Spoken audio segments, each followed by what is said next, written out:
পর্দায় তিনি বাদশাহ, তবে পর্দার বাইরেও তার রসবোধ আর উপস্থিতি বুদ্ধির জুরিমেলা ভার। সাক্ষাৎকার হোক কিংবা সামাজিক যোগাযোগের মাধ্যমে বুদ্ধিদীপ্ত মন্তব্য বরাবর ভক্তদের মুগ্ধ করেন শাহরুখ খান। সম্প্রতি ভারতে একটি অনুষ্ঠানে এমনই এক মজার মুহূর্ত জন্ম দিলেন বলিউডের সুপারস্টার।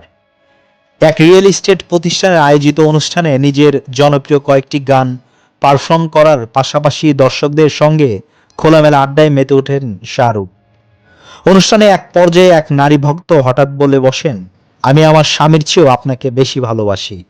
ভক্তের এমন মন্তব্য শুনে এক মুহূর্তে দেরি না করে রসিকতা করে শাহরুখ বলেন, আর এই সত্য আমাকে একান্ত বলতেই পারতেন। বাস, তার এই জবাবে হাসি ফেটে পড়ে পুরো মিলনায়তন। তবে শুধু রসিকতাই থেমে থাকেননি কিং খান। পরক্ষণে ভক্তের অনুভূতির প্রতি সম্মান জানিয়ে বলেন, আমি জানি এটা বলার একটি ধারণ মাত্র। আপনার অনুভূতি আমি বুঝতে পারছি। আমি নিশ্চিত আপনার স্বামীও তা বুঝবেন। আমি আপনাদের সবাইকে ভালোবাসি, আপনার স্বামীকেও ভালোবাসি, আপনার পুরো পরিবারকেও ভালোবাসি। অনেক ধন্যবাদ। শাহরুখের এই সংযত মার্জিত বুদ্ধিদীপ্ত জবাব মুহূর্তেই সামাজিক যোগাযোগের মাধ্যমে ভাইরাল হয়ে যায়। নেটিজেনরা বলছে উপস্থিত বুদ্ধি ও পরিস্থিতি সামাল দেওয়ার দক্ষতা ভয়হীন প্রশংসা করেন।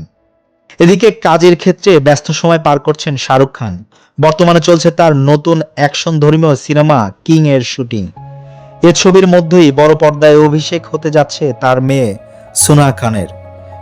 সিদ্ধার্থ আনন্দ পরিচালিত সিনেমাটি চলতি বছরে বড়দিনে মুক্তির কথা রয়েছে।